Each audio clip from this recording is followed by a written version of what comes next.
Hi, this is Gayle with BERNINA of Naperville, and today we're going to make a veil. Yes, a bridal veil. It's very pretty. It is made of tulle. We're going to be using a serger with a decorative hem, and I even embroidered a little something, just a little special to put on here. All you need to add is some hand sewing to a comb or a barrette or however you would want it to go on the head. So let's get started. So here are the supplies that we need for our bridal veil. We're going to make a simple veil with a rolled edge using our BERNINA L 450 serger. So it uses 3 threads, and we've got our Serger thread that's going to go in the needle and in the lower looper, and then our woolly nylon, and woolly nylon is going to go in the upper looper. And then of course no veil would be complete without tulle, and this tulle is 108 inches wide. Now the 108 inches wide is what is the end that we're going to gather, and then we're just going to cut this to length. And there are bridal veils of all different sizes. We are going to make ours to the fingertip, and this is going to be a 2-layer veil with a blusher. I cut 56 inches long. Now this is going to give me ample to go over my face as the blusher, and it's also going to give me ample to go down the back and be at my fingertips. So what I want to do now is take my 56 inches by 108 inch wide veiling and round the 4 corners, and that's what I'm going to do right now. I use a French curve, or you can use a giant platter if you don't have a French curve handy. Just smooth this out like so. And then I'm just going to gently turn it.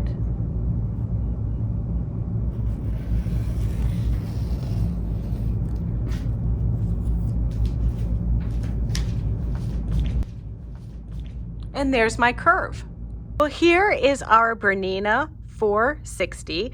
So this machine is going to provide, in general, 4-thread overlocking, 3-thread overlocking, flat locking, even 2-thread rolled hemming, and so forth. So it really is going to give you every variation of an overlock stitch. This machine is nice because it comes with this expansion table, and also it has the BERNINA freehand system, which raises and lowers the presser foot. And I'm gonna just show you how I tie the threads off, and we'll get started on this rolled hem. So I'm going to show you how I tie off the threads. Now, I don't tie off the thread that goes through the needle, but I do tie off the woolly nylon and the lower looper. So the woolly nylon is going through the upper looper, that's the blue path, and my other spool of Serger is going to go through the lower looper or the red path, and then this spool of Serger is going to go through the green path, which is the right needle. And the manual gives you the adjustments and everything that you're going to need to do a rolled hem, but I'm also going to show you that. So let's start with tying off. So I simply just take my 2 threads just like this, and I tie I think this is an over knot. I don't know. It's just literally I'm tying a knot. Make sure it's super tight, just like that. Now I'm going to do the same thing with my woolly nylon.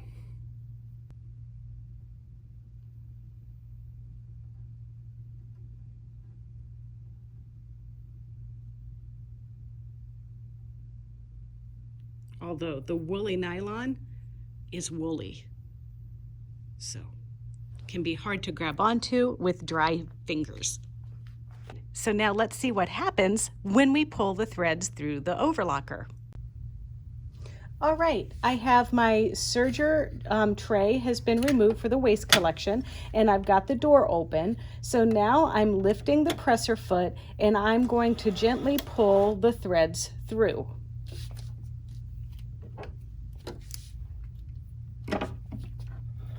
And I like to just pull them all through one at a time if I can. And here comes our woolly nylon.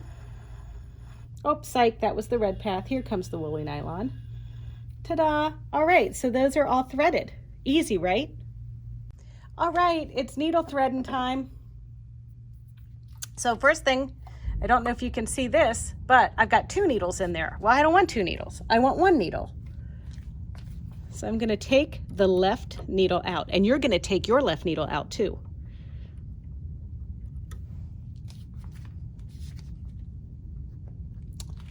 And then once you remove your needle, do yourself a favor and screw that little dude back in there. We don't want him coming out, because I can promise you if you lose that little screw there, you will never find it again. And that's another little tip I'm going to give you for changing out your needles on your serger. If this is a Bernina 42, 44, 48, or the L450 or L460, there are these little screws that hold in the needle, and you only need to remove them enough to pull the needle out.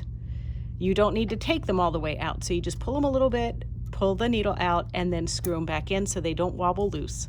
So we're going to be threading the green path, and the green path is up here. We get it under the little chrome clip, down through the tension discs, under there. We go through the green adventure. This is like choose your own adventure, and we're choosing the green adventure. Or those of you that use public transportation, it's the green line. And then we go through a little slot there and a little holder that looks like a little hand holding the thread right above the right needle. Machine comes with this handy dandy little needle threader that we're going to line that up, get that into place, and we push the thread through the eye of the needle. So you can see here, see, that's the pusher of the thread through the needle. So here we go, line it up. We feel the shaft of the needle, then we push that through and grab the thread. And we have just about completed our adventure. Get the thread under the foot just like so. Okay, and now the next thing we need to do is we need to adjust our tension settings. For a good tension on a rolled hem, we're only going to pay attention to green, blue, and red. So the red is going to be tighter. I usually start somewhere at about 7.5. The blue path is normally looser, like around 3, but with woolly nylon in this thread path, I go even looser to about 2. And then finally, our needle tension, which is the green path, is going to be at 4. So we are at 4, 2, and 7.5. But we want to do a test before we commit to this. Over here on the side of the machine, we have our stitch length. Right here. And I'm going to go very close together at 0.8. But see how that says R? That's your rolled hem stitch length area. But I like a nice tight rolled hem, so I'm going to go at the closest setting. Down here is differential feed. That is determining whether the 2 sets of feed dogs that are on your serger are going to move together all at the same speed, or if the back set of feed dogs is going to move faster or slower than the front set. Sometimes with a veil, people want to stretch them out a little bit, so at that 0.7 mark, the feed dogs in the back move faster than the feed dogs in the front, or they travel a further distance in the back than in the front. So that will stretch the veiling out, and that can also give you a lettucey look to the edge. 1 is the neutral position. That's where they both move at the same rate. And if we were going to gather our veil or do something like that, we might go all the way to 2, because that's where the front set of feed dogs travel faster than the back, which causes it to bunch up or gather. But we're going to start off with it at the neutral setting. When we move the rolled hem lever, which is this guy right here, you're going to see it's going to expose this little needle looking thing, and that's what the fabric is going to wrap itself around.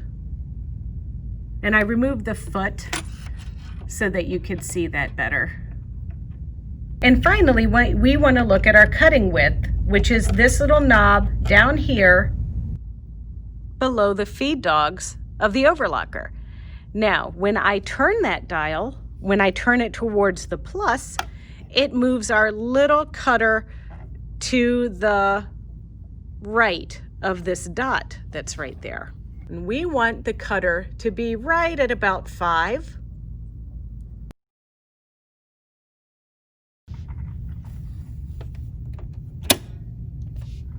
I'm going to get some scraps of tulle and I'm going to test out the machine.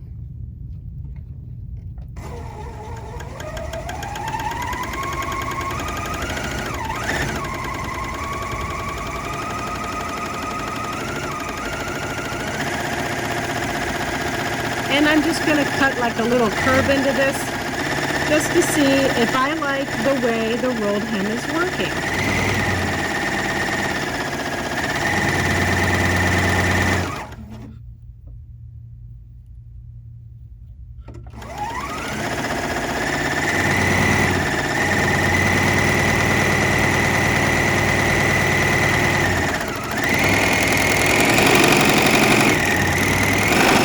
Now I can lift and cut.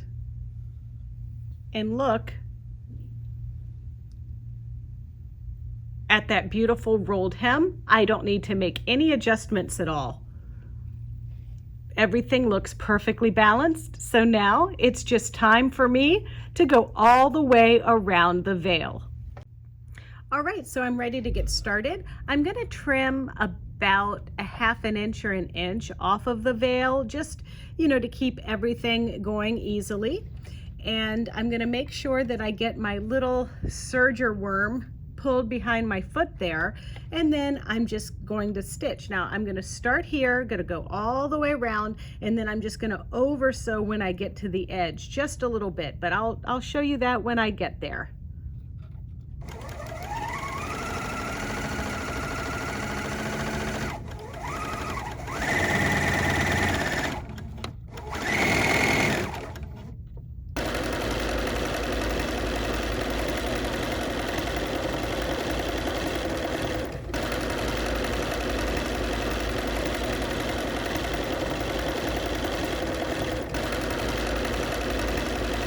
All right, here I am almost to the very end. You can see where we started here, and I'm just going to over sew this.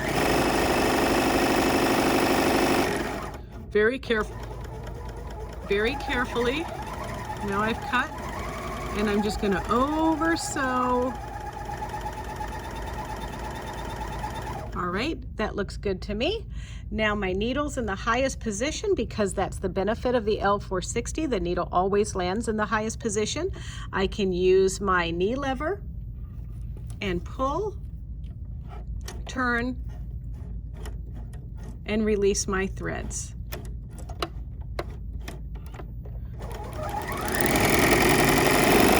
And then I make a little chain and cut.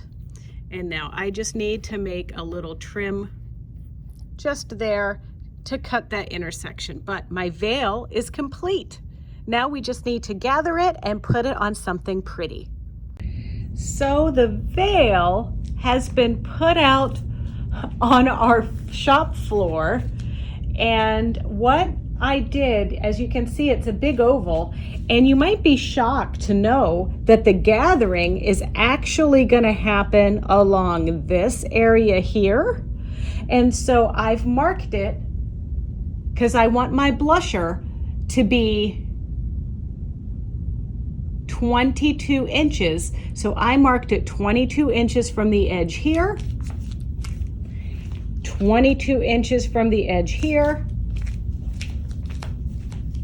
and 22 inches from the edge there. I also drew a line with one of my heat vanishing pens because that is what I'm going to guide as I do my gathering stitches on my sewing machine. Here's something that you're going to love for any kind of gathering stitch where you need to gather a long amount of fabric, whether it would be a dust ruffle, ruffles, endless ruffles, or in this case that we're making now, a veil. So I use a stitch that's called a rampart stitch. And for most of the Berninas, it's stitch number 12. I'm using a Bernina 570 today, but you want to look for this stitch here. Now, I do make some alterations to this stitch. I am going to lengthen it just a little bit, like so. And I, don't really need to make it narrower or anything like that, but I do want to lengthen it a bit. Another thing that I'm using is gimp cord. Now, this isn't fed through my sewing machine. This is just something that I've cut about 2 yards of, but it's actually made to go in your buttonholes for corded buttonholes. It can be done, for hand sewing, but this is a cord that I use for gathering, and we do carry this here at the store. Loaded in my sewing machine at the top, I have white thread, and I have white thread in the bottom, and I'm just using a metrazine thread. Foot number 3, which is the manual buttonhole foot. In this case, because the 570 has the 9mm wide stitch width, I'm using foot 3C. I've already cut my 2 yards of this cording, so I'm just simply going to lift my presser foot up, and I'm putting the cording around the toe, just like that. And now this is how I'm going to do my gathering. Okay, I've marked the spot on my veil where I wanted to start based on the green lines that I drew when I had it spread out on the floor. And now I'm simply going to start stitching.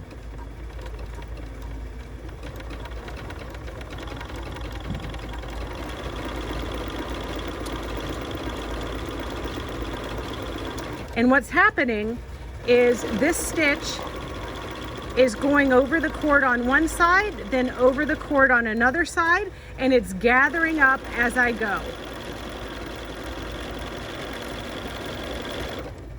And if I made this stitch longer, I'd get deeper gathers, and if I made it shorter, I'd get shorter gathers.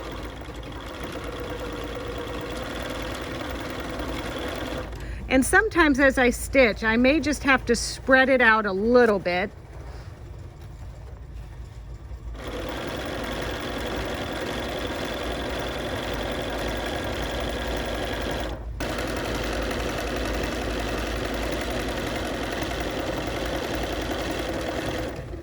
I'm just getting close to my stopping point.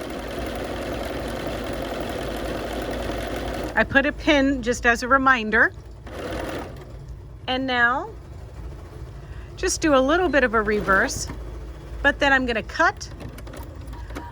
I'm gonna let the foot lift, and then I'm gonna take my loop off of the end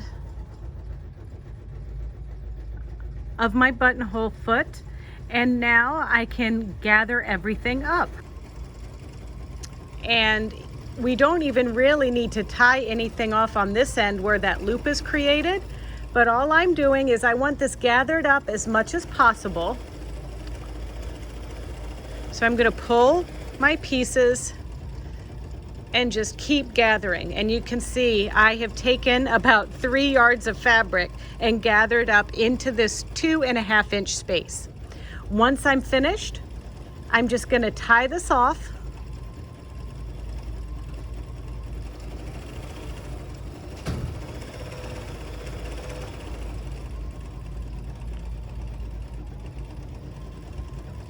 And trim, and now it's going to be ready to go onto my comb. The mannequins really do make the best models, don't they? Oh, look how pretty they are. Now I'm just testing this blusher to see if I like the length. Look at that pretty rolled hem. I think the gathering was done well. And so now we're just gonna attach a nice little topper to it. So I pressed away the green marker that was using my heat resistant pen. And then while I was making the veil, I was stitching out this pretty freestanding lace design on my Bernina 880 Plus. So what I want to do now is put this on top of the right side of my veil, just like this, And then you can add it to a barrette. You can put little loops on it to bobby pin it in the hair or whatever. But then, you know, once I stitch this on, and it will be complete, and I'll have a veil that's beautiful for my mannequin who doesn't mind anything that I put on her head. And I'm gonna put the rose kind of centered on it, just like that. So I've pulled my blusher back, and I've got 2 layers that I'm stitching on where I gathered. Now I didn't steam the green off from the underside, so I'll do that after this, but I want to get my piece, which is about 2 inches here and here, just lined up on my headpiece here. And I'm not going to do a lot of stitching on it. I am just going to simply do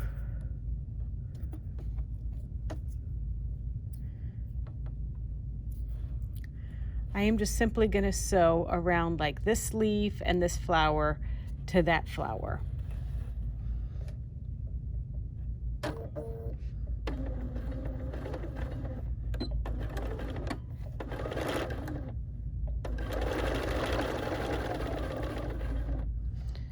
And I'm using my freehand system to lift my presser foot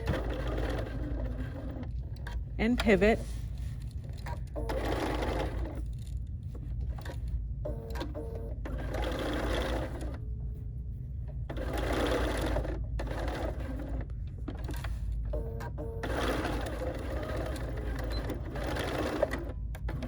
There we go.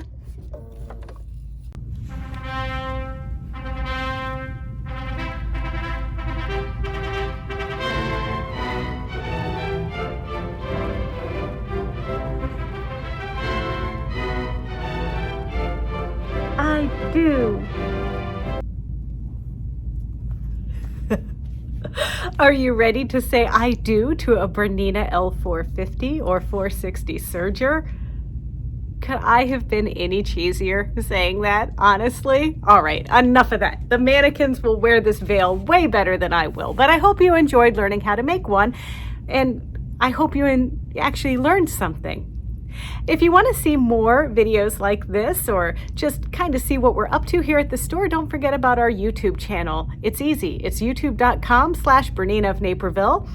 And once you get there, don't forget to like, comment, subscribe, and maybe even share something that you like.